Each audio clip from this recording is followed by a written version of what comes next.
তো আমি তরকারিটা রান্না করার জন্য আলু আর ডিমটা আগে সেদ্ধ করে নেব। তো এই যে পেঁয়াজগুলো আগে চুলে ধুয়ে নেই, কেটে আলুটা ছুলে নেব। আলুগুলা ছুলে এই যে ছোট করে কাটে নিয়েছি। এখন এই যে ডিমগুলো ছুলে নেব। কড়াইটা গরম হয়ে গেছে, এখন তেল দিয়ে দেবো।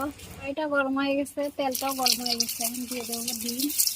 দুইটা ডিমই ভাজা হয়ে গেছে, এখন তুলে নেব। এই যে কাইটে রাখছিলাম পেঁয়াজ কুচিগুলো এখন দিয়ে দেবো ওই তেলের মধ্যে।